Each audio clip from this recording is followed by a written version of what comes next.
Baik, Alhamdulillah pembintangan bajet 2016 dapat kita saksikan secara langsung dari Dewan Rakyat mengambil masa lebih kurang 1 jam 37 minit pembintangan bajet yang diambil oleh Yang Amat Berhormat Perdana Menteri selepas bermula pada pukul 4.06 petang tadi. Jadi segalanya telah terjawab, segala teka-teki, segala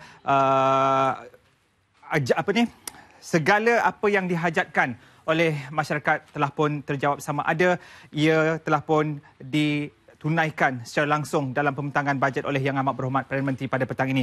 Jadi ingin saya imbas kembali tentang bajet 2016 ini, bajet yang bertemakan mensejahterakan kehidupan rakyat. Itu tema yang dibawakan untuk bajet kali ini, mensejahterakan kehidupan rakyat dengan 5 keutamaan yang telah pun diangkat oleh Yang Amat Berhormat Perdana Menteri dalam pembintangan bajet ini. Dengan keutamaan yang pertama, memperteguh ketahanan ekonomi. Dengan keutamaan yang kedua, meningkatkan produktiviti inovasi dan teknologi hijau, mempersiapsiagakan modal insan, memperkasa agenda bumi putra dan meringankan kos sara hidup. Dan dalam pada itu juga, dalam peruntukan bajet 2016 ini, dari segi perbezaannya dapat kita saksikan untuk tahun ini 267.2 bilion dan ia adalah berkurangan dengan bajet pada tahun 2015 yang lalu, iaitu berkurangan sebanyak 6.7 bilion ringgit, di mana bajet 2015 adalah sebanyak 273.9 bilion ringgit. Dengan peruntukan pada tahun ini 267.2 bilion ringgit itu, perbelanjaan menguras adalah sebanyak 215.2 bilion ringgit, sementara belanja mengurus adalah belanja pembangunan sebanyak 50 bilion, sementara simpanan luar jangka 2 bilion ringgit. Di samping apa yang menarik perhatian adalah tentang penerusan skim bantuan rakyat Satu Malaysia. Itu mungkin akan menarik perhatian kerana itu yang dibangkitkan oleh rakyat semua. Said. Ya, banyak yang kita lihat. Saya sekali imbas tadi terus berbincang di luar ruang udara bersama panel. Apabila temanya berkait dengan kos sara hidup, kelihatan semua insentif dan juga dasar yang ditekankan di situ terkait dengan keusahawanan. Ransangan-ransangan yang bersifat mungkin building blocks kedua atau ketiga selepas entrepreneurial nation. Cumanya impak, saya persoalkan tadi kepada panel, bagaimana impaknya kerana dalam usaha kita membina kelompok keusahawanan yang bakal memberikan bekas kepada ekonomi negara, bagaimana menghalang peningkatan kos-kos ataupun harga-harga barangan yang lain. Jadi bagaimana itu diletakkan di bawah kos sara hidup, saya ingin bertanya nanti kepada panel suami. Tapi kita juga mungkin akan berita langsung mendapatkan pandangan-pandangan dari lapangan. Kita juga akan berita langsung nanti di Sabah dan juga Sarawak. Namun kita juga sekali lagi akan mendapatkan maklumat lanjut ataupun feedback maklum balas daripada ahli-ahli yang berhormat di Dewan Rakyat berhubung dengan pembintangan bajet oleh Yang Amat Berhormat Perdana Menteri tadi yang bertemakan mensejahterakan kehidupan rakyat. Mungkin pada ketika ini di Twitter mula mengatakan di mana agaknya letaknya usaha untuk mensejahterakan kehidupan rakyat. Prof. Cuma dari segi morfologinya ia harus menyejahterakan, suami. Kita lihat tadi belanjawan tadi, memang temanya itu nak mensejahterakan rakyat, dan yang dimaksudkan mensejahterakan rakyat itu lebih kepada apa yang rakyat boleh dapat. Jadi selain daripada BRIM yang dia telah letakkan di situ, begitu juga kaki tangan kerajaan telah diperbaiki dari segi skim perkhidmatan dan sebagainya. Namun ia tidak masih lagi mencukupi seperti mana kita kata 100%.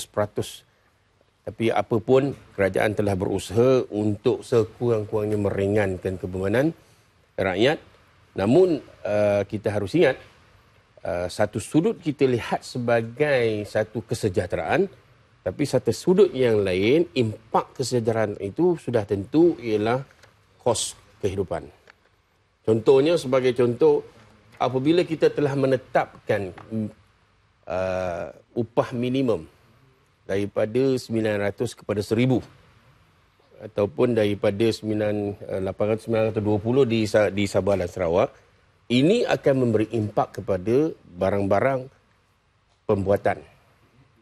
Sebab sudah tentu apabila barang-barang pembuatan kos kerja ini akan naik, upah ini akan naik, sudah tentu pengusaha-pengusaha akan salurkan kos ini akhirnya kepada pengguna. Jadi kita dapat daripada BRIM ataupun kekurangan cukai, pelepasan cukai dan sebagainya, dia akan balance balik kerana kalau gaji minima itu masih telah dinaikkan, jadi barang pun akan naik. Jadi di sini Saya kira untuk mengharungi kehidupan, rakyat perlu, sudah tiba masanya mempunyai satu perancangan perbelanjaan. Kadang-kadang kita lihat rakyat pun mesti mendidik dirinya sendiri. Pendidikan dari segi perbelanjaan itu harus sudah dilaksana, sepatutnya sudah dilaksana pun. Rakyat tidak boleh begitu boros sekarang ni. Rakyat kenalah secara terpilih untuk berbelanja. Jadi kalaulah rakyat pertengahan umpamanya sudah membiasakan diri pergi untuk makan ikan bakar, kena kurangkanlah ikan tu bakar di rumah. Jangan pergi di tempat-tempat yang mana terpaksa belanja paling minima pun RM100 untuk tujuan ikan bakarnya itu. Tapi eloklah rakyat kena ada suatu perubahan. Yang kedua, saya lihat di sini rakyat sudah harus membentuk ataupun mempergiatkan dirinya untuk berserta dengan persatuan pengguna. Jadi persatuan pengguna perlu diperkukuhkan supaya kita boleh tahu, kita boleh identify, kita boleh pilih yang manakah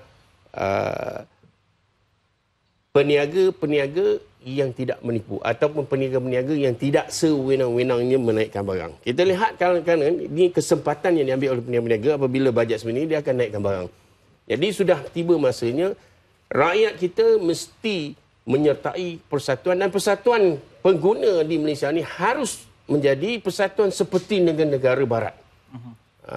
Jadi bila jadi negara-negara barat ini kita akan jadi lebih sensitif. Jadi terdidiklah rakyat, saya harap sedemikian rupa. Supaya dengan cara begini, maka rakyat dari masa ke semasa akan improve kualiti hidupnya, bukan setakat sahaja dari segi perbelanjaan, tetapi disiplin untuk berbelanja. Jadi setakat itu, Syed. Ya, pandangan awal korporat. Saya suka meminjam daripada ucapan yang amat berhormat Perdana Menteri kita terpaksa menerima realiti ekonomi semasa. Menerima realiti ekonomi semasa maknanya saya rasakan yang amat berhormat PM kita melakukan satu balancing act yang sangat susah, challenging dalam ketidaktentuan ekonomi sekarang ni dengan bajet untuk mensejahterakan rakyat. Dan kita lihat juga bila kita tengok dia punya dari segi keseluruhannya, Perdana Menteri telah memberi juga kepada B40, ada juga M40, okey, dan juga kesan yang saya nampak ada juga kepada saya panggil R, Reach 20. Reach 20 ni dalam pembentangan bajet yang tadi telah dikenakan cukai mana 600 sampai ke 1 juta, lebih kurang 20, kenaikan 20 ni 1% dan juga kenaikan 3%. Dan ini saya rasakan trend ini berlaku bukan saja di Malaysia, tapi kalau kita pergi ke negara Euro seperti UK, mereka ada wealth tax, ataupun property tax yang sangat tinggi yang dikenakan kepada R20 ni. So saya rasa sekarang ni dalam bajet yang 2016 ni, walaupun sangat tough, saya rasa sangat challenging kepada kita punya ekonomi negara, bajet ni dapat address isu-isu yang di bawah B40 dan juga M40 dan juga R20. Ya, saya memperakukan bahawa senario iklim ekonomi kita mencabar sekarang. Tetapi saya cuba mencongkil apa strateginya. Kerana kita tahu keadaan ini, ada yang menganggap bahawa menjelang Jun tahun depan ekonomi kita akan semakin pulih. Ringgit akan semakin mula mengukuh. Persoalannya strateginya apa? Kerana benar kita tercabar dengan kedudukan ringgit yang menyusut. Tetapi bagaimana tentang daya saing kita di peringkat antarabangsa? Saya selalu tanya kepada pakar ekonomi Suhaimi, kita pernah tanya, bidang manakah sebenarnya negara kita ni yang mendahului dunia yang harus kita address? Dahulu kita pernah lihat ada sukuk diberikan penegasan yang cukup besar. Betul. Perbankan Islam, ekonomi Islam yang mana kita menjadi opinion leader. It's absent, tidak disebut. Sawit, teknologi upstream, downstream. Di mana? Kerana ini adalah sektor-sektor besar. Adakah kerana kedudukan kita tercabar sekarang jadi kita silent a bit about this? Kita diamkan dahulu? Kerana saya tidak fikir itu strategi yang agak bijaksana. Saya bukan pakarnya, tapi saya rasa itu satu elemen yang absent yang mungkin ada kalanya menteri akan sebut saya begini, dia kata bukan tidak ada penegasan, cuma tidak disebut di dalam bajet. Komen di permulaan tadi saya telah menyatakan bahawa kita hendaklah fokus. Kita kena jadi, kalau kita nak jadi seperti Singapura, kita kena jadi fokus. Saya berkata tadi berkenaan dengan kelapa sawit. Kelapa sawit ni adalah satu benda yang kita boleh advance. Kalau kita cerita pasal Samsung, kalau kita cerita pasal Facebook di Amerika Syarikat, kalau kita bercerita pasal... Itu komoditi nombor satu kita. Nombor satu dari segi upstream dan juga downstreamnya. Tetapi kita telah merdeka selama 57 tahun dan juga kita masih bergantung lagi kepada komoditi ni. Kenapa kita tidak boleh membawa komoditi kelapa sawit itu ke taraf? Contohnya, kalau kita lihat Walmart contohnya. Kalau kita tengok jenama-jenama dunia, contohnya IKEA dan sebagainya yang boleh create, yang saya katakan bahawa new creation of wealth. Ini adalah satu benda yang kita kena fokus. Kalau boleh kita bagi satu penjenamaan ataupun positioning yang begitu baik untuk kelapa sawit. Jadi saya bersetuju dengan saya. Saya bersetuju dengan Tuan Syed. Kita perlu fokus. Sawit dan perbankan Islam adalah dua bidang yang absent, yang tidak disebut di sini. Adakah kebijaksanaannya, saya tak pasti apa kebijaksanaannya apabila itu tidak disebutkan. Saya harus kembali pada Suhaimi terlebih dahulu kerana kita akan saya sebagai pantara di sini antara studio dan juga di parlimen. Jadi untuk seketika kita mendapatkan respon daripada ahli-ahli yang berhormat yang telah pun sama-sama mendengar di dalam Dewan Rakyat tentang pembentangan bajet tadi. Jadi kita terus bersama Wan Ali Azhar di parlimen. Silakan Wan. Terima kasih Suhaimi di Angkasa Puri. Assalamualaikum. Salam sejahtera, salam satu Malaysia. Wan Ali bersama dengan anda di Parlimen ketika ini. Jadi kita akan mendapatkan reaksi balas daripada YB Anwar Abdul Manaf yang dari Parlimen Sikijang Johor. Jadi YB, kalau boleh dikongsikan 20,000 unit rumah untuk generasi kedua Felda, pandangan YB sendiri. Pertamanya nak ucap terima kasih kepada Yang Berhormat Menteri kerana mengumumkan harga rumah daripada 70 hingga 90,000 untuk 20,000 unit ini, dan ini merupakan khabar gembira sebenarnya kepada generasi baru Felda, dan kita mengharapkan agar mungkin selepas ini lebih banyak lagi rumah-rumah akan dapat dibina dengan kadar harga yang seperti itu. Dan juga 700 km pembangunan diperuntukkan untuk membangunkan jalan di kawasan Felda di seluruh Malaysia. Jadi pandangan YB sendiri?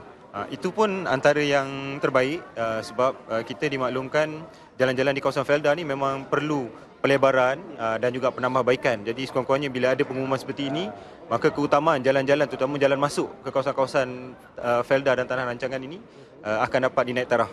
Okey, baik. Terima kasih YB. Terima kasih. Okey, dan seterusnya kita bersama dengan YB Datuk Seri Muhammad Leo Makatoya Abdullah yang merupakan dari Parlimen Mukah. Jadi Datuk, mungkin boleh kongsikan 42 juta untuk pembangunan lapangan terbang di Mukah sendiri. Ini memang satu pengumuman yang baik sekali untuk penambahan baik, kemudahan penambangan ke Mukah, kerana itulah Mukah adalah satu pusat untuk pembangunan skor di Sarawak satunya, dan kita terima kasih kepada Perdana Menteri dan kerajaan untuk peruntukan ini kali ini, dan insyaAllah kita akan dapat tambah baikkan lagi komunikasi ke kawasan itu.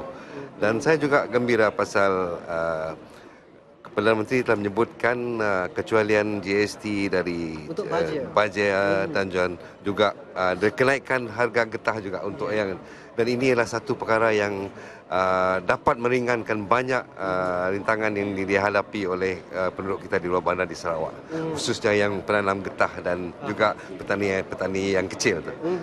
Okey YB, kalau boleh dikongsikan pandangan peribadi YB tentang bajet 2016 sendiri. Ini memang satu bajet yang betul-betul dipikir dengan dalamnya, pragmatik, dan tidak lari dari landasan kita dalam rancangan Malaysia ke-11.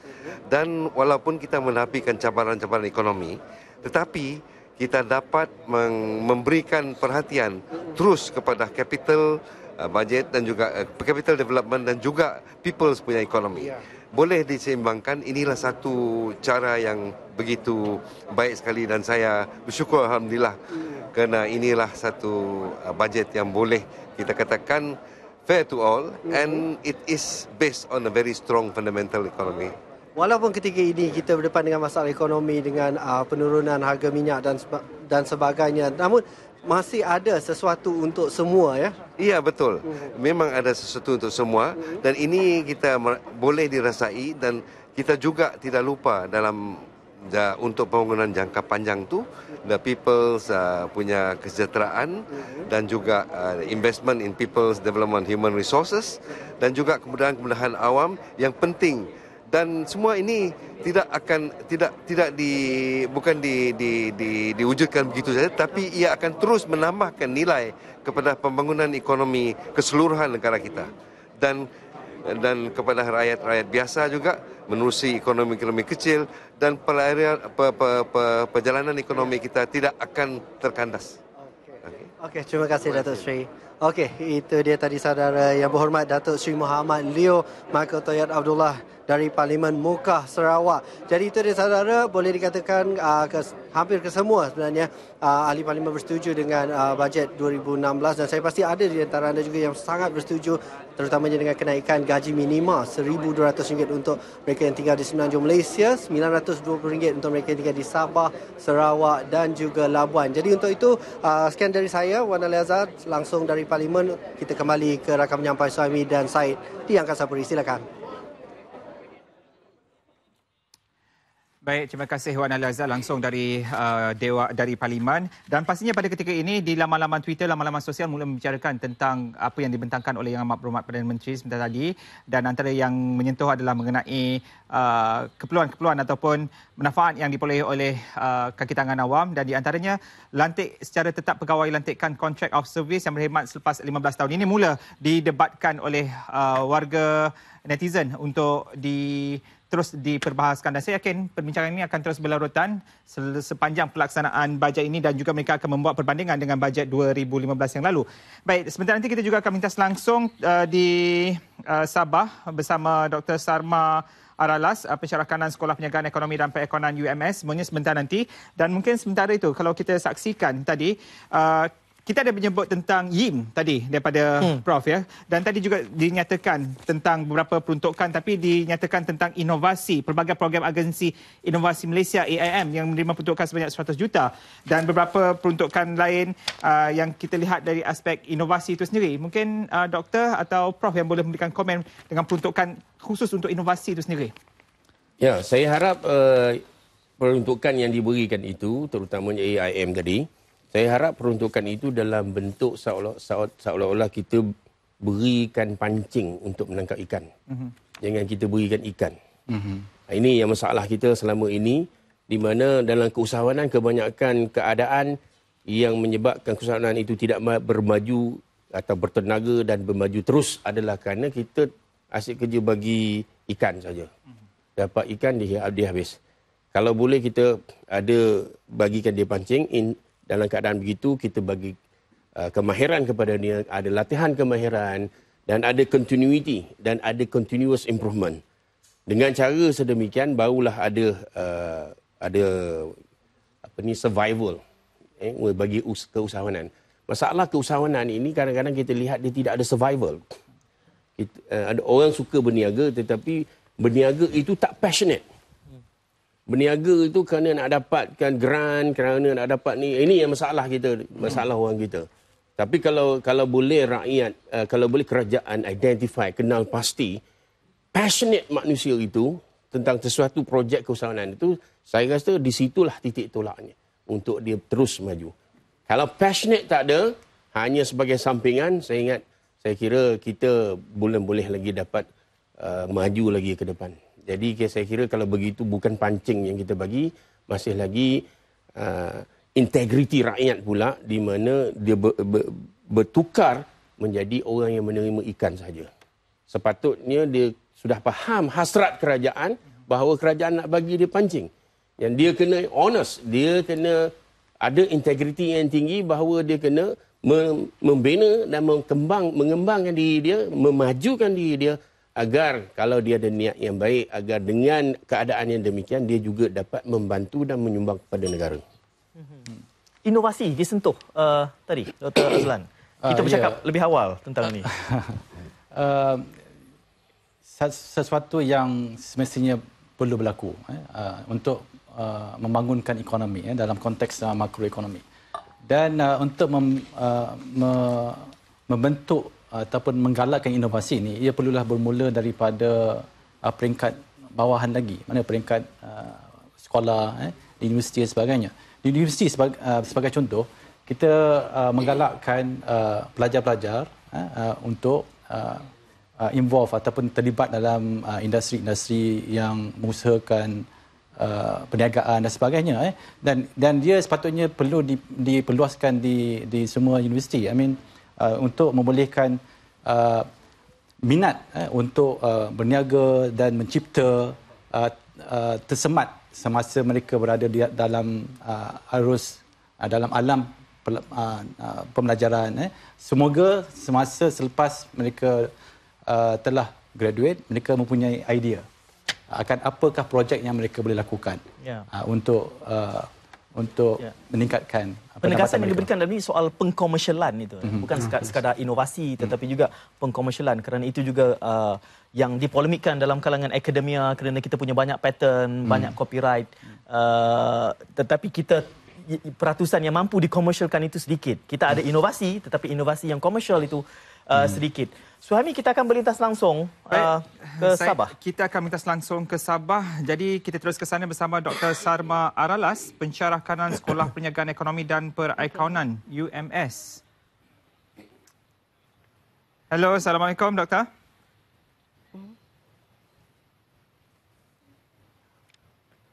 Waalaikumsalam warahmatullahi wabarakatuh. Doktor, respon pertama sebaik saja mendengar pembentangan bajet oleh Yang Amat Berhormat Perdana Menteri. Bajet yang bagaimana itu? Ya, respon saya ialah bajet itu adalah sangat dialu-alukan kerana ia boleh beberapa isu-isu ekonomi di Sabah yang boleh ditangani dengan peruntukan-peruntukan yang diberikan seperti infrastruktur. Salah satu isu yang sangat penting di Sabah, Pen Borneo Highway yang boleh menghubungkan bandar dan luar bandar dan Sabah dan Sarawak, dan diharap boleh memangkinkan pengusaha-pengusaha kecil dan sederhana di antara kedua-dua negara, kedua-dua negeri, juga seperti rapid transit itu juga boleh membantu dalam kesesakan seperti di Bandaraya Kota Kinabalu Sabah. Dan juga saya sangat encourage lah, saya sangat terhadap isu produktiviti, boleh diberi pelajar-pelajar program-program latihan untuk para pelajar. Dan ini diharapkanlah boleh menurunkan kadar pengangguran dan boleh meningkatkan kemahiran di Sabah ni.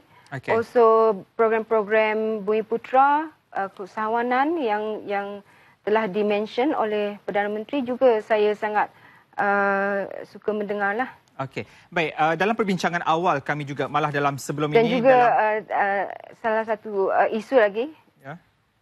Okey, Doktor, dalam perbincangan kami sebenarnya pada awal tadi, malah pada malam-malam yang sebelumnya, kita membuat perbandingan harga dari Semenanjung dan juga Sabah dan Sarawak. Malah hari ini juga disebut oleh Yang Amat Berhormat Perdana Menteri dalam program Satu Harga, Satu Sarawak dan juga Satu Harga, Satu Sabah, dengan peruntukan yang diberikan di situ adalah sebanyak RM260 juta.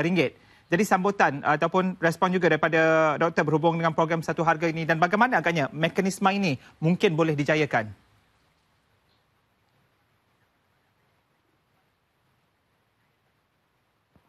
Saya rasa program ini adalah sangat dialu-alukanlah kerana bila terdapat perbezaan harga di antara Sabah Sarawak tu, ini boleh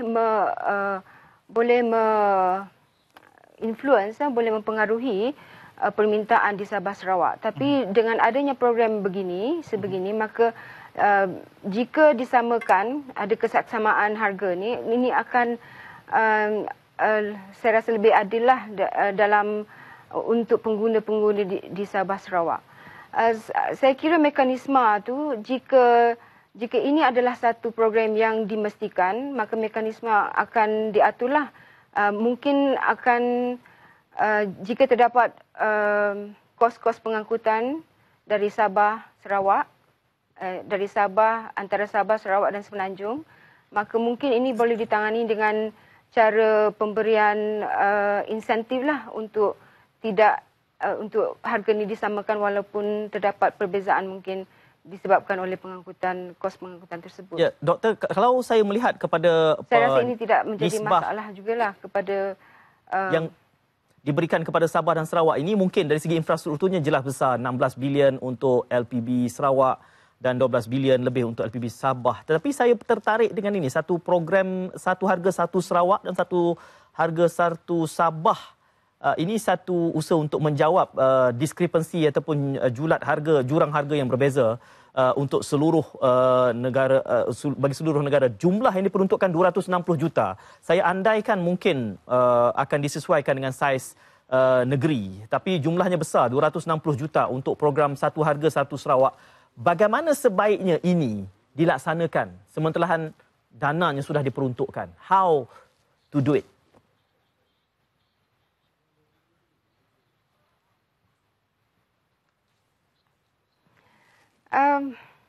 Mungkin sebab kita tahu bahawa kemungkinan besar perbezaan harga ini adalah disebabkan oleh kos pengangkutan.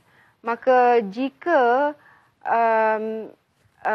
peruntukan tersebut boleh diberi kepada firma-firma yang boleh katakan mengeksport lah kan, dan diberi insentif untuk menyamakan harga. I don't want to say subsidi lah, tetapi ada cara-cara yang lain, maka ini mungkin satu cara untuk yang baik untuk menggunakan peruntukan tersebutlah bagi menyamakan harga yang dimaksudkan. Okey, baik, terima kasih. Mekanismenya saya rasa mungkin melalui firma-firma lah. Okey, baik, terima kasih Doktor kerana bersama kami untuk memberikan sedikit pandangan balas berhubung dengan pembentakan bajet oleh Yang Amat Berhormat Perdana Menteri tadi.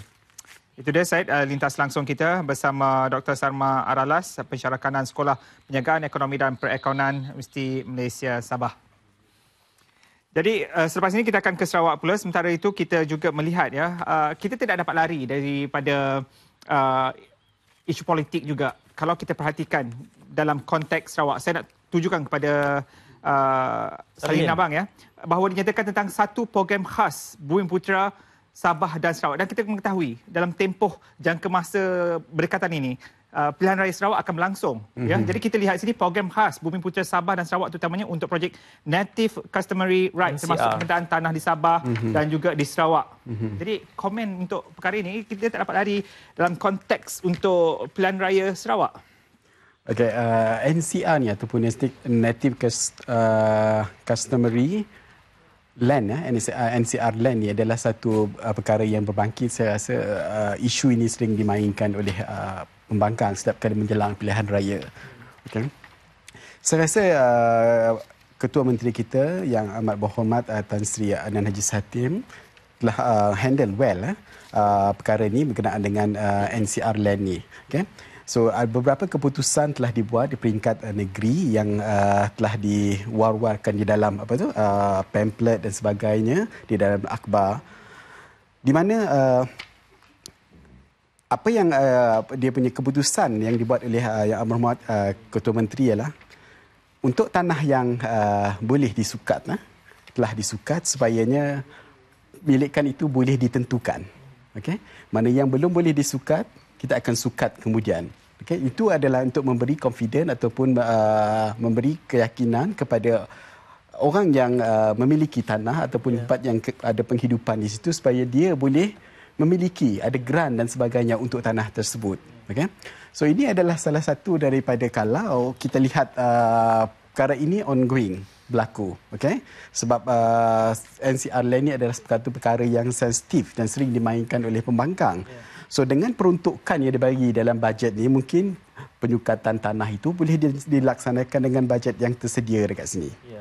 Disusuli pula dengan native courts. Yes. Jumlah untuk native court berapa sebenarnya? 115 juta kalau salah saya. Agak besar jumlah di situ. Ya, 115 juta untuk native courts.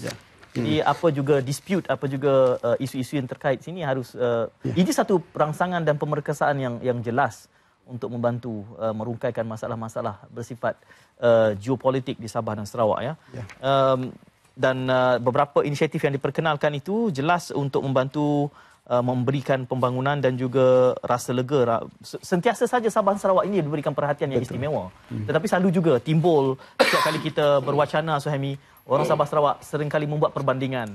Ya, satu perkara yang harus kita nyatakan juga adalah kerana kos pembangunan di Sabah Sarawak memang lebih besar. Disebabkan oleh kedudukan muka bumi dan juga keluasan. Itu harus kita perjelaskan sedikit, Dr. Azlan. Kita memang mengharapkan pembangunan yang seiring, tetapi harus diingat 1 kilometer dibina di Sabah Sarawak lebih mahal daripada 1 kilometer yang dibina di Semenanjung, disebabkan oleh isu-isu logistik dan juga kos pengangkutan.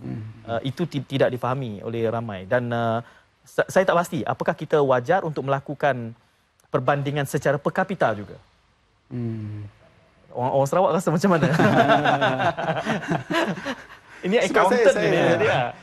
Saya rasakan apa yang terjadi sekarang kita jika dibandingkan dengan di Semenanjung, Sabah dan Sarawak, macam Syed beritahu tadi, dari segi infrastrukturnya, logistiknya adalah begitu mencabar.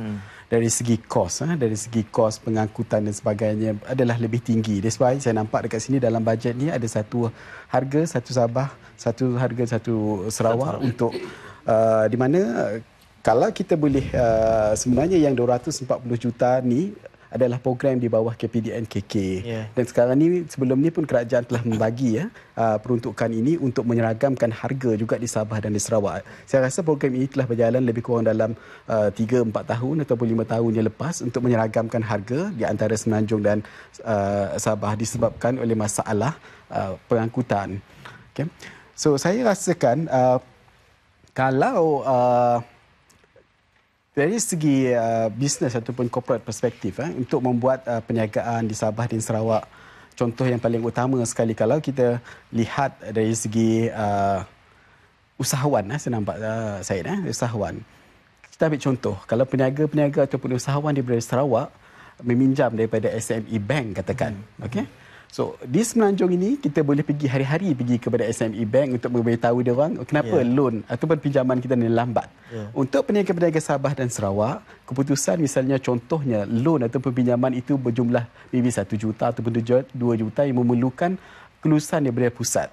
Mereka tak boleh pergi ke SME Bank atau ke bank tu tiap-tiap hari seperti orang di Semenanjung. So, itu adalah kekangan ataupun limitation terhadap usahawan-usahawan di negeri Sarawak. So, begitu juga di Sarawak dan juga di Sabah. So, ini yang harus kita lihat, yang saya nampak kalau kita cerita pasal dari segi memberi sedikit empowerment kepada bank-bank ataupun yang bersifat federal kepada Sarawak untuk membuat keputusan sendiri, ini adalah lebih dari segi decision makingnya lebih pantas. Dan bila decision making ini lebih pantas yang berada di Sabah dan Sarawak, ini mungkin akan men-spill over ataupun mempergiatkan keadaan ekonomi di Sabah dan Sarawak. Ini penting sebab for the past, I think 50 tahun yang lepas ini, dari segi decision making, kita selalu refer kepada Semenanjung. Even kita nampak sekarang ni dari segi macam kita nak dapatkan teraju dari sini, SME untuk PKS dan sebagainya. Dia memerlukan kelulusan daripada Semenanjung. So, empowerment tu harus dibagi kepada Sabah dan Sarawak supaya mereka boleh membuat certain keputusan yang lebih cepat. Ini kita akan berlintas langsung seketika nanti. Kerana nanti kita juga akan, selepas ke Parlimen, kita akan ke Sarawak pula, Syami. Saya cuba nak membawa satu dimensi lain bila bercakap soal Sabah dan Sarawak ini kerana kita telah acknowledge, telah establish beberapa perkara. Yang tadi satu, kos pembangunan di sana lebih besar, keperluan logistik juga mencabar, per kapita juga mungkin boleh dirujuk. Satu elemen yang jarang dan belum pernah saya dengar para ekonomis, apakah tidak ada kajiannya saya tak pasti, adalah multiplier effect, kesan penggandaan daripada pelaburan. Kerana disebabkan oleh kedudukan politik semasa, sejak selama bertahun penegasan dan dana yang diberikan kepada Sabah Sarawak ini secara konsisten jauh lebih besar dari sebelumnya. Tetapi apakah kesan bergandanya dan outcome daripada itu yang saya ingin lihat para ekonomis membuktikan unjurannya. Kerana kita bercakap soal produktiviti dan kita juga bercakap soal opportunity loss. Ini adalah elemen-elemen yang belum pernah ada orang. Saya kalau bagi ruang masa sikit, mungkin Salih ini accountant. Dia boleh, dia datang, dia kira sikit, nanti dia tunjuk jadual. Kita bagi masa untuk Salih Nambah. Tak sempat, dia kena panggil semula kemudian dia bentang. Jadi kita sekali lagi minta langsung ke Parlimen bersama Wan Ali Azhar. Silakan. Okey, terima kasih Suhaimi. Hangat nampaknya perbincangan di studio Angkasa Puri, namun di sini juga lebih hangat sebenarnya. Jadi sekarang ini saya bersama dengan Datuk Seri Rohani yang merupakan Menteri Pembangunan Wanita, Keluarga dan Masyarakat. Jadi Datuk Seri boleh kongsikan, ada berita gembira untuk wanita, dipanggil bajet wanita. Dia bukan saja wanita sebenarnya, seperti dinamakan tema, iaitu bajet mensejahterakan rakyat. Jadi bagi kami semua ada dapat bahagian mereka masing-masing. Satu daripadanya adalah program kami, iaitu untuk memperkasakan 20% atau 30% penglibatan wanita di dalam membuat keputusan. Jadi program itu diteruskan. Jadi terima kasih sebab ini memberi kita ruang untuk memastikan bahawa wanita yang berada di sektor awam dan di sektor swasta dapat kita pertingkatkan sehingga 30%. Itu dia. Wanita ni kalau dipanggil Iron Lady. Okey, untuk bajet kebajikan dan orang kurang upaya juga tidak dilupakan. Jadi pandangan Datuk Seri. Jadi untuk kebajikan, syukur Alhamdulillah kebanyakannya kita masih kekalkan seperti tahun lepas, dan ada penambahan iaitu untuk membina 20 buah lagi pusat pemulihan dalam komuniti. Jadi memberikan jumlah dia sekarang ini sudah ada 508 di seluruh negara ini khusus untuk OKU. Jadi sekarang ini dengan penambahan 20 lagi akan bertambahlah dan banyaklah manfaat kepada kumpulan-kumpulan OKU yang berada di komuniti. Dan satu lagi iaitu kami juga melihat dari segi pelepasan cukai. Jadi kami mengucapkan terima kasih sebab kami telah mengutarakan bermacam-macam cadangan, dan satu daripadanya iaitu untuk memberi pelepasan cukai kepada anak-anak yang menjaga ibu bapa. Jadi telah dimasukkan, dan ini memantapkan lagi program kami iaitu unit. Sebuah unit keluarga itu dapat dimantapkan dengan kasih sayang, di mana anak-anak yang menjaga mak bapak bukan selain dia menjaga dengan kasih sayang, menjaga kesejahteraan ibu bapa, tetapi pada masa yang sama dapat pelepasan cukai. Jadi kami sangat-sangat berharap supaya ini adalah sesuatu yang memberi manfaat, supaya anak-anak memikirkan bahawa bukan sahaja kita untuk kita menjaga macam tu saja, tapi kerajaan menghargai dan mengiktiraf dan memberikan supaya pelepasan cukai untuk ibu 1,500, bapa 1,500, ada 2 orang tolak lagi 3,000. Lepas tu anak-anak pun diberi pelepasan, terutamanya OKU. Kalau ada anak OKU yang melanjutkan pelajaran sehingga 14,000. Itu adalah sesuatu yang kami rasa ini akan menambahkan lagi masyarakat penyayang yang ada di Malaysia. Okey, terima kasih Datuk Seri. Itu dia tadi saudara Datuk Seri Rohani yang merupakan Menteri Pembangunan Wanita, Keluarga dan Masyarakat. Seterusnya kita akan bersama dengan YB Datuk Ahmad Fauzi dari Setiawangsa. Okey. YB, boleh kongsikan juga pandangan tentang 175,000 perumahan prima yang bakal dibina bermula daripada tahun ini. Terima kasihlah. Tapi walau bagaimanapun isu rumah ini adalah isu yang sering diperkatakan. Maka bagi bajet 2016 ini penekanan kepada isu perumahan ini diperketatkan lagi oleh kerajaan. Contohnya sebanyak 863 juta ringgit telah diperuntukkan kepada KPKT untuk membina pangsapuri dan rumah teres. Itu satu. Dan keputusan kerajaan juga untuk membina 5,000 unit rumah prima dan PP1M di 10 lokasi di bandar terutamanya, di lokasi di mana terdapat LRT. Ini bagi memudahkan rakyat untuk tidak menggunakan kereta tetapi menggunakan perkhidmatan awam untuk pergi ke tempat kerja. Itu kedua. Tetapi banyak lagi perkara-perkara tentang perumahan ini yang telah diambil kira oleh kerajaan, terutamanya di antaranya ialah pembinaan 175,000 unit rumah oleh Prima, yang mana ianya berharga 20% daripada harga pasaran. Kurang daripada harga pasaran. Selain daripada itu, 10,000 unit rumah yang akan dibina oleh SPNB dengan memberi subsidi RM20,000 bagi setiap unit. 100,000 unit rumah PP1M bagi pegawai, bagi staf-staf kerajaan.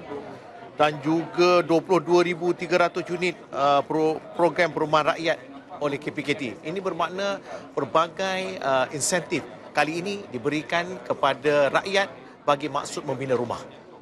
Jadi secara keseluruhannya YB gembira dengan bajet 2016? Saya cukup gembira kerana penekanan kepada rumah ini kali ini diberi penekanan yang lebih besar kerana perbelanjaan rumah kebanyakannya 1/3 contohnya digunakan bagi membayar rumah. Oleh itu apabila rumah-rumah mampu milik ni dapat diadakan, ia dapat mengurangkan bebanan bulanan yang harus ditanggung contohnya kepada anak-anak kepada keluarga-keluarga muda dan keluarga-keluarga muda contohnya. Okey, terima kasih YB. Okey, itu dia tadi saudara YB Datuk Ahmad Fauzi dari Parlimen Wangsa Maju. Setiawangsa. Tapi apa pun yang pentingnya di sini sebenarnya, apa yang boleh kita lihat, rata-rata ahli parlimen semua bersetuju dengan bajet yang dipersembahkan dan yang pastinya bajet ini adalah untuk mensejahterakan rakyat. Jadi ada sedikit untuk semua. Itu yang paling penting. Dan kalau kita lihat sebenarnya dalam tempoh 5 tahun lagi kita akan mencapai tahun 2020 di mana wawasan 2020 bakal dicapai. Jadi kita seharusnya melakukan pelbagai transformasi dalam merubah negara kita dari negara berpendapatan sederhana ke negara berpendapatan tinggi dalam tempoh 5 tahun. Jadi saya kira sekian saja dari saya, Wan Ali Azhar, langsung dari Parlimen. Untuk itu kita kembali bersama dengan saya dan Suhaimi di Angkasa Puri. Silakan. Okey, baik. Terima kasih Wan Ali Azhar langsung dari Parlimen. Jadi saya tertarik dengan apa yang Wan Ali Azhar katakan untuk menuju negara berpendapatan tinggi. Tapi rakyat masih berada dalam pendapatan yang kita kira sederhana, rendah. Jadi mampukah dalam apa yang diberikan melalui inisiatif, melalui pendekatan yang diambil ini, mampu mengangkat pendapatan rakyat khususnya B40? Okey, Prof. Saya lihat kita kadang-kadang seperti mana yang diceritakan oleh saudara Salihin, fokus kita tu. Kalau kita lihat Malaysia berada di tangga 62 dari segi HDI, Human Development Index. HDI ini komponen dia ada 3. Yang pertama ialah kesihatan, yang kedua adalah pendidikan, dan yang ketiga ialah pendapatan tinggi for standard of living.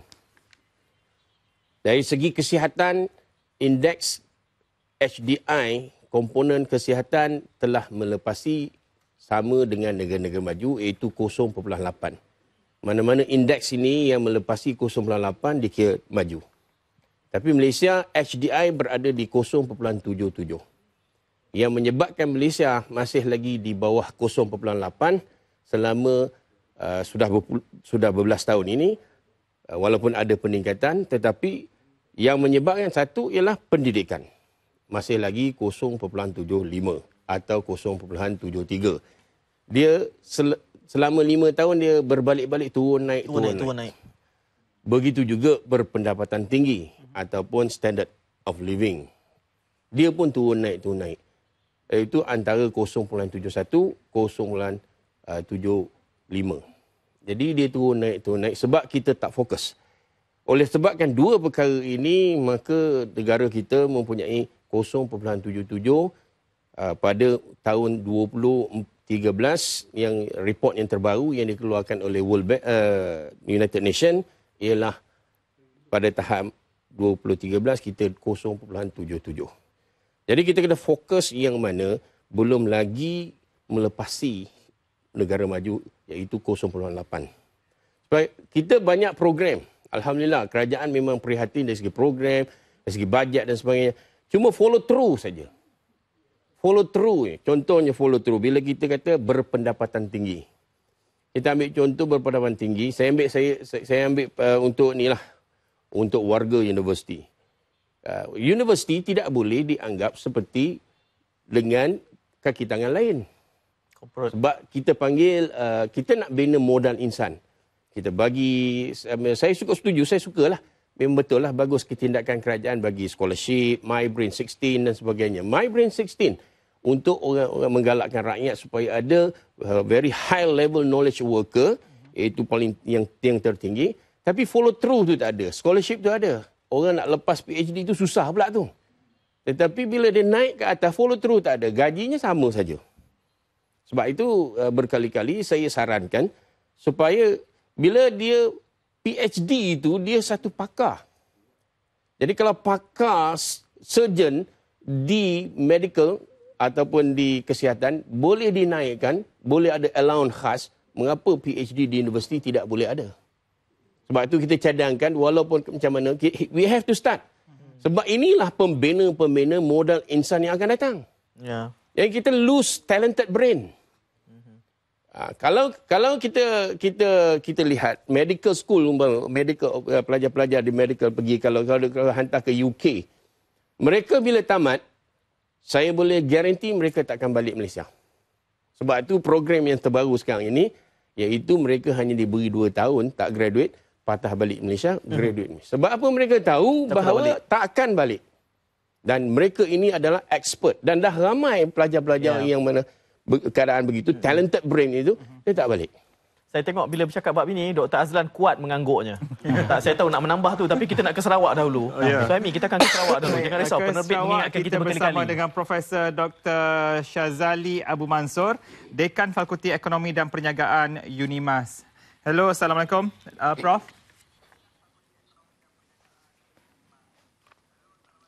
Waalaikumsalam warahmatullahi wabarakatuh. Baik, Prof. Saya terus menjurus kepada keutamaan keempat, memperkasa agenda ekonomi. Waalaikumsalam warahmatullahi wabarakatuh. Ya, Prof. Untuk keutamaan keempat dalam memperkasa agenda Bumi Putera, dan di sinilah letaknya memperhebatkan pembangunan Sabah dan Sarawak. Dan yang pasti tadi dalam perbincangan awal juga kita menyentuh tentang food security, dan kali ini telah pun disentuh oleh Yang Amat Berhormat Perdana Menteri dengan pemberian subsidi padi huma bagi meningkatkan bekalan makanan dan pendapatan penanaman padi. Jadi Sarawak itu sendiri punya kawasan yang luas. Jadi mungkin akan ada sesuatu hasil daripada peruntukan yang diberikan oleh Yang Amat Berhormat Perdana Menteri berhubung dengan 70 juta peruntukan subsidi khusus untuk padi huma ini.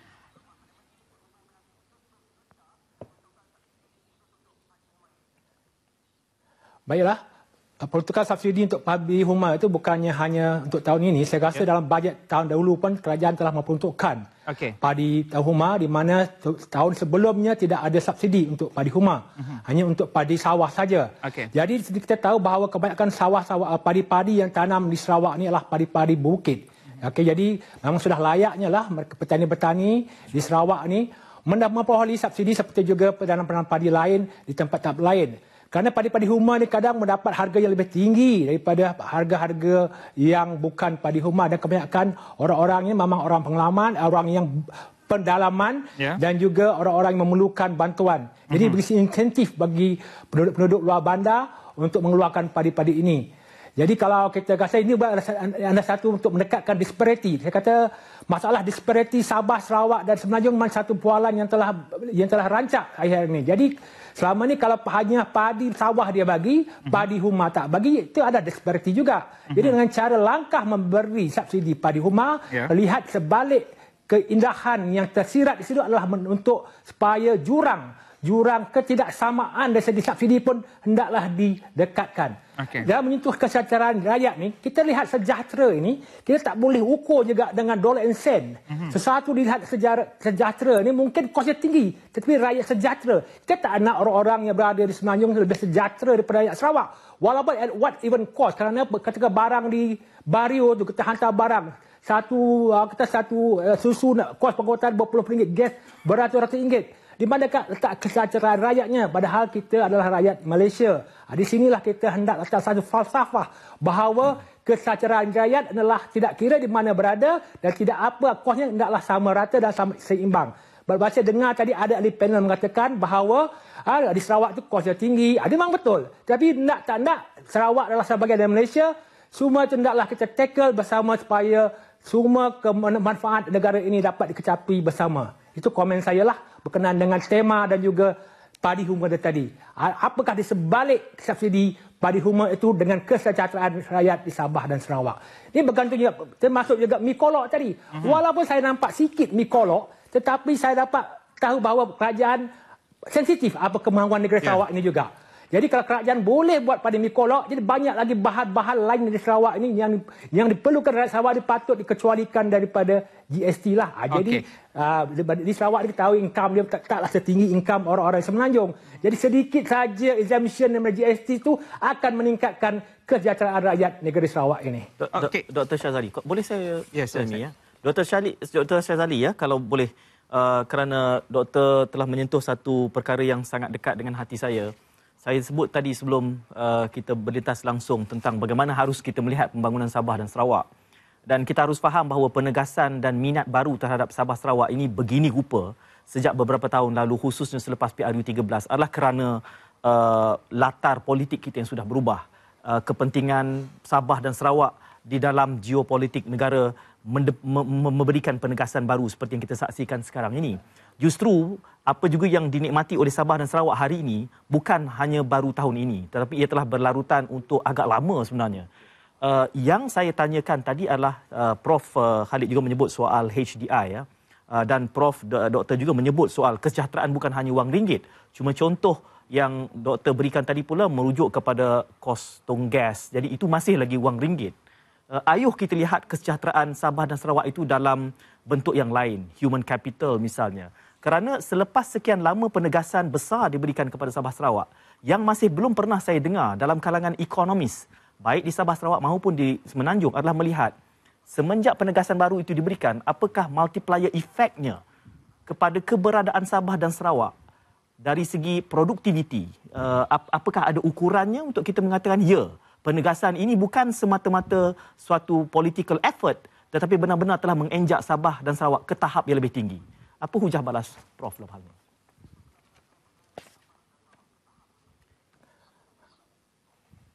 Kita lihat segi ekonomi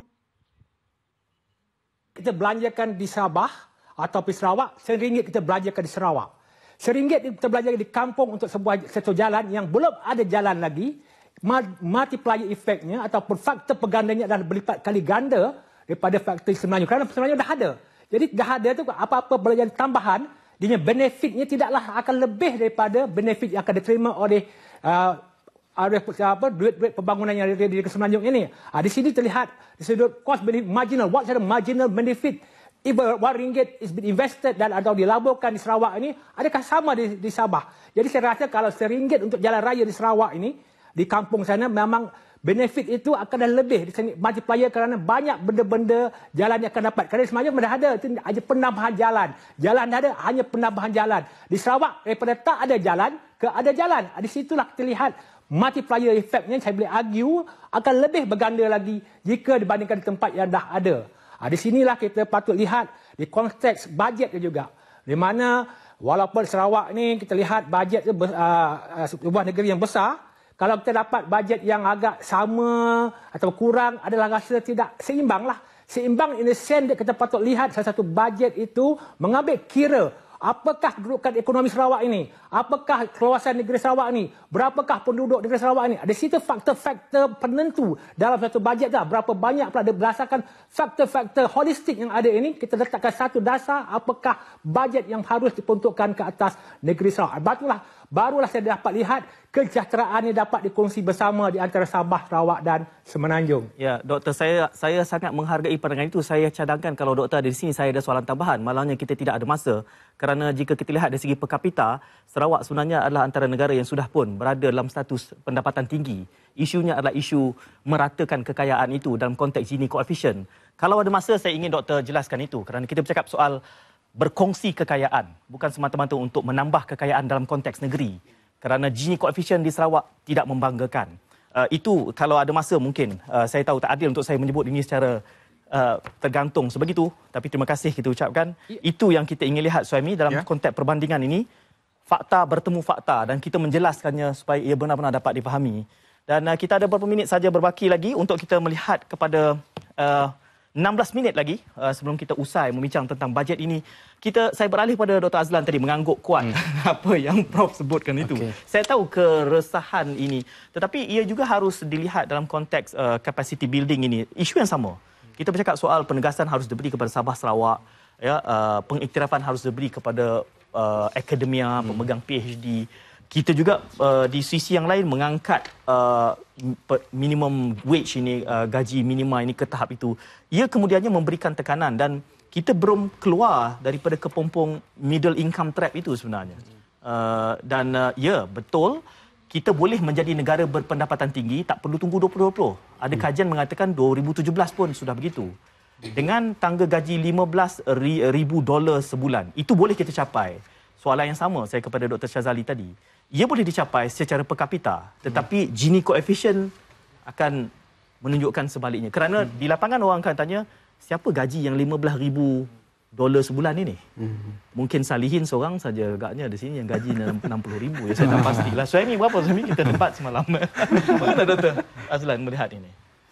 Saya mengakuilah bahawa untuk kita membandingkan pendapatan per kapita dengan taraf hidup, terutamanya apabila kita nak bandingkan antara ketaksamaan antara penduduk yang berpendapatan rendah dengan berpendapatan tinggi, kita kena lihat daripada konteks pendapatan per kapita itu sendirilah. Ia sebenarnya menggambarkan berapakah pendapatan per individu penduduk kan, sebagai purata.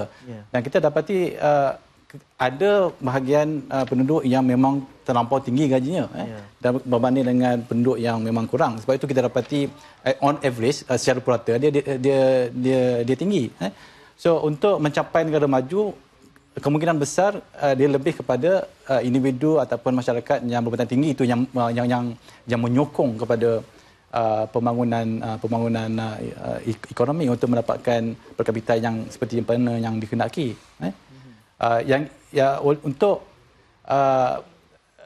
Untuk meratakan, untuk membolehkan supaya masyarakat yang berpendapatan rendah ini maju seiring dengan berpendapatan tinggi. Sebab itu kalau kita lihat dalam konteks meningkatkan kos sara hidup rakyat dan juga bawah menambah pendapatan boleh guna B40 tu, kita dapati kerajaan sedang usaha untuk menggalakkan individu ini supaya menjadi usahawan, menjadi peniaga, supaya mereka boleh berdaya saing, meningkatkan pendapatan seiring dengan pendapatan orang yang telah maju dalam konteks pendapatan mereka yang lebih tinggi. Saya rasa itu usaha yang bagus. Tapi dalam konteks pelaksanaan sama ada ia tercapai dalam masa setahun, itu mungkin kita tak boleh katakanlah, sebab untuk meningkatkan pendapatan ataupun menjadi usahawan dalam masa setahun itu satu benda yang mustahil. Saya pun tertarik seperti mana yang awal tadi saya telah menceritakan berkenaan dengan bagaimana kos sara hidup ini ditangani secara keusahawanan. Secara keusahawanan. Kos sara hidup, kalau kita sebut berkenaan dengan kos sara hidup, ia lebih menjurus kepada peningkatan harga barang ataupun inflasi. So kalau untuk menurunkan kos sara hidup, kalau kita nakkan inflasi itu diturunkan, antaranya ialah melalui penurunan GST ataupun melalui penurunan kos yang ditanggung oleh pengeluar, menerusi, sebab pengeluar mungkin dia mengeluarkan produk mereka dengan membeli barang daripada luar negara, mungkin kena cukai dan sebagainya, mungkin cukai itu perlu dikurangkan. So untuk mengurangkan kos sara hidup, inflasi itu sendiri perlu dikurangkan. Tapi dalam konteks seperti mana yang digariskan oleh bajet pada kali ini, kita dapati ia lebih kepada bagaimana rakyat meningkatkan pendapatan. Dan ini sebenarnya mengambil masa. Dia bukannya dalam masa... Dia bukan sifatnya bajet. Dia harus di dalam RMK yang 5 tahun itu. Itu Prof. Ia harus jangka panjang. Itu pun kita tahu, 100 syarikat selepas 5 tahun tinggal mungkin 30 syarikat saja daripada 100 itu. Akan ada, mungkin elok komen di situ. Saya nak komen, itu memang saya setuju. Itu adalah dalam yang kita panggil RMK. Yang dia bukan bajet. Cuma saya nak tekan yang lain pula ni di sini kalau diizinkan, iaitu bila sentuh perumahan, kita masih lagi perumahan kita menekankan apa yang kerajaan boleh bagikan, seperti rumah satu prima. Tapi tidak ada satu undang-undang yang meletakkan pula seseorang itu tidak boleh memiliki 2 rumah, lebih 2 rumah ke, 1 rumah ke atau sebagainya. Sebab saya dapati daripada kajian saya, observation saya, ada satu taman itu, ada seorang individu yang kaya memiliki 20 biji rumah. Dalam satu taman? Dalam satu taman. Dan digantungkan di situ nombor telefon bagi mereka yang nak beli daripada dia. Dia beli daripada developer, dia pula pergi menjual 20 biji rumah itu. dan saya tak sebutlah siapa ni, tapi dia sendiri seorang kaya dan seorang developer. Jadi di mana di sini? Ini mengakibatkan harga rumah melambung. Harga rumah tidak ada suatu bentuk kawalan untuk mengurangkan ataupun untuk mengkawal harga rumah itu sendiri. Kalau kita nak guna kawalan dari segi RPJT itu sendiri, RPJT itu sendiri pun tidak begitu kuat. Sebab dalam tempoh 6 tahun, kita bagi free. Saya rasa kalau 30% tahun pertama itu pun tidak cukup kuat. Deterrent teori mengatakan kalau hendak dalam tempoh bagi 80% baru dia ni. Yeah. Baru dia tengah-tengah sikit lah. Yeah. Ini masalahnya ambil opportunity. Dia opportunity. Dia ambil satu peluang untuk perniagaan. Saya rasa ini rumah orang nak hidup. Yep. Orang nak tinggal. Untuk basic need. Maslow teori kata this is the basic need. Tapi nak rumah dia dah jadi satu bisnes dan naik lagi satu peringkat yang lebih atas. Saya rasa ini sudah patutnya kerajaan selain daripada rumah satu prima menekankan satu bentuk perundangan supaya dikawal. Yeah. Kalau sekarang ni dikawal melalui cukai. Di mana 30% dikenakan bagi tahun yang pertama, kemudian reduce akhirnya tahun ke-6 free. Yeah. Okey. Tetapi dia mesti ada satu, kalau boleh tahun pertama tu kena 80%. Baru tercengang dia orang. Ataupun 80% tu selama 5 tahun. Yeah. Jadi barulah ada kawalan sikit. Ya. Prof, saya bayangkan RPJT itu tambahan pula dengan merosotnya nilai ringgit ini kepada mereka yang berdagang beli guna dolar. Ya, lagi. Kata, murahnya rumah di Malaysia. Jadi di Cyberjaya itu saya tak pasti ada atau tidak rakyat Malaysia. Saya kadang-kadang terperanjat kalau di Putrajaya sampai rumah semi D pun 2 juta. Ya, baru $250,000 kan? Dia bayar dengan cash. Jadi, Salihin. Inilah yang saya rasakan kebimbangan kepada para golongan muda, mereka yang baru keluar dari universiti. Sebab macam Frog bagi tahu tadi, rumah ini adalah satu keperluan yang tidak harus didagangkan. Saya melihat di dalam bajet yang lepas-lepas dan juga dalam rancangan ekonomi, apa yang disarankan oleh pihak kerajaan ialah contohnya untuk penjawat awam. Sepatutnya apa yang saya lihat dinaikkan loan ataupun pinjaman itu daripada 400 pergi ke 500. Bila dinaikkan ke harga 400 ke 500, of course developer akan membuat rumah yang berharga 500,000 untuk fit dalam itu. Tetapi sepatutnya kerajaan melihat bagaimana dia boleh mengawal harga itu daripada 500 itu harga rumah menjadi 250 ataupun 150. Ya. Itu yang sepatutnya saya rasa. Ada laporan bahkan saya baca di Age bahawa harga hartanah di Malaysia adalah antara yang tertinggi di ASEAN. Okey, saya menarik dengan tentang isu rumah sebab semua orang akan bercakap pasal isu rumah dan especially ia adalah satu benda keperluan kan. Ya. Berkenaan dengan harga rumah, kalau kita lihat dalam keadaan ekonomi kita semasa boom, masa elok, kita lihat developer mengambil keuntungan yang banyak.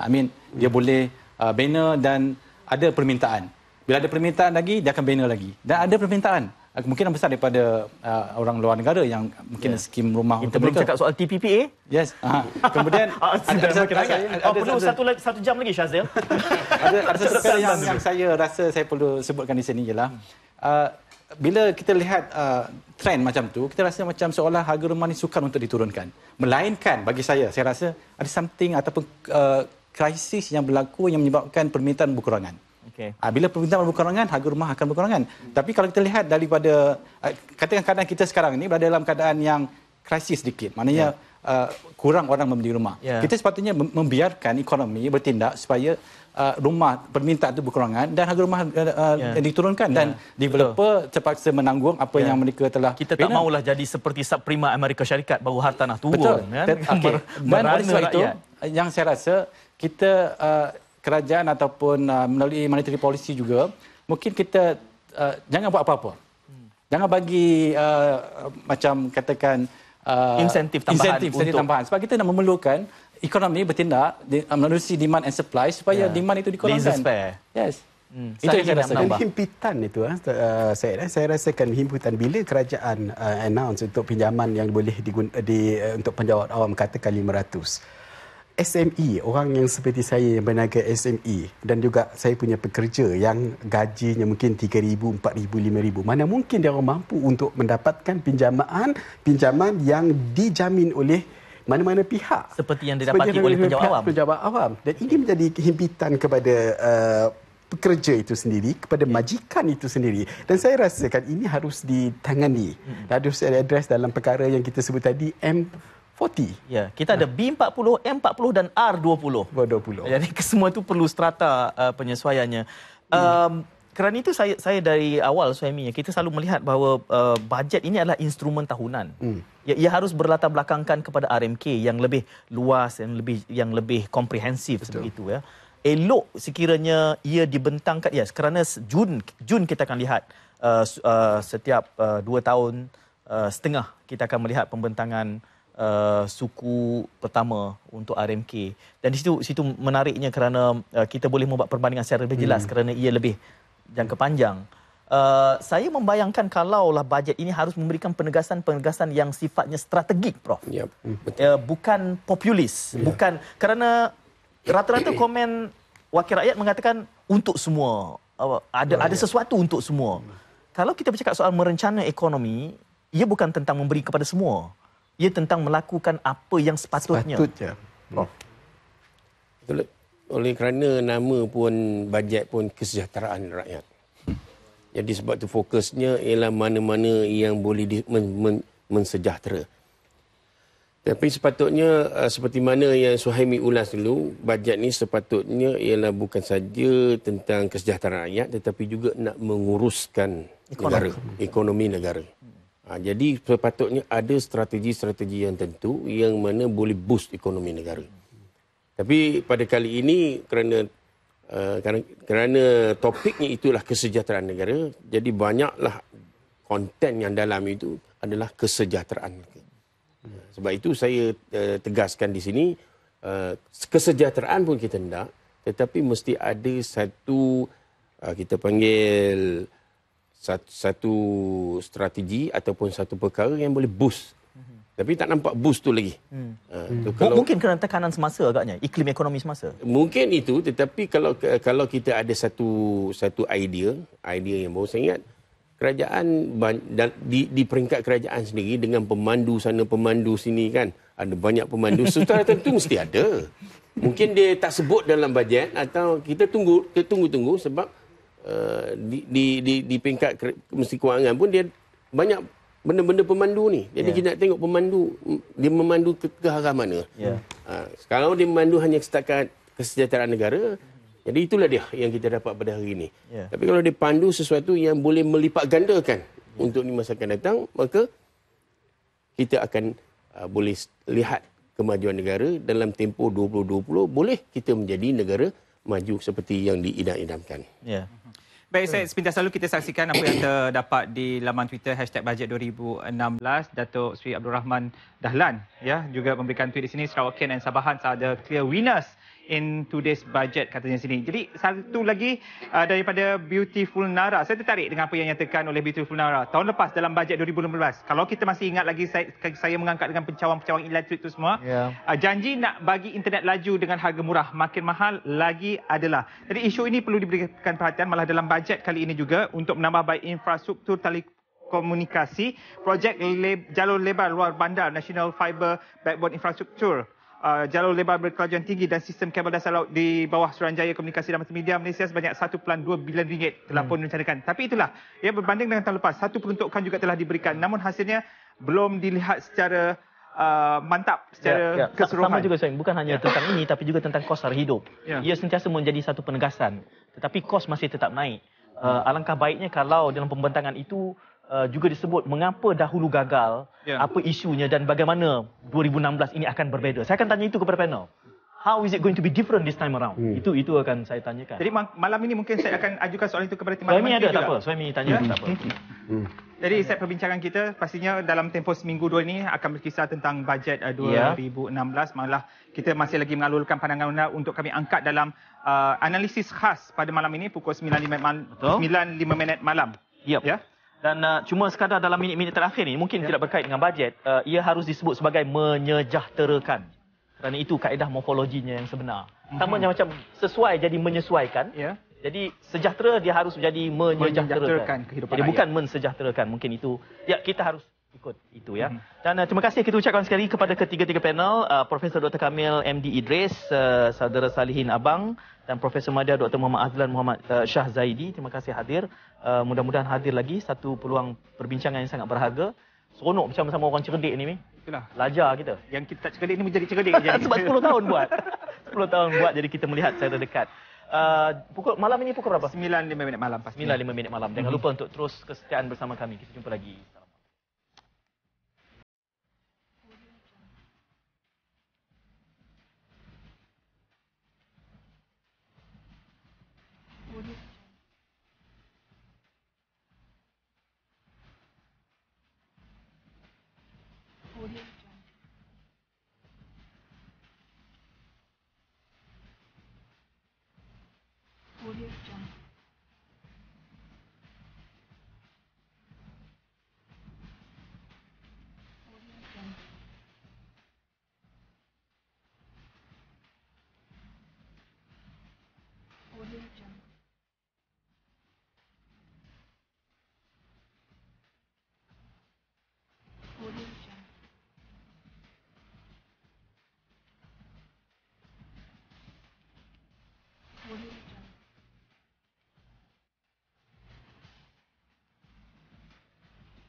Audio Jungle.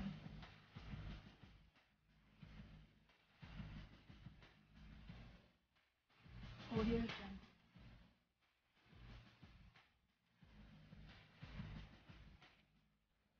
Audio Jungle.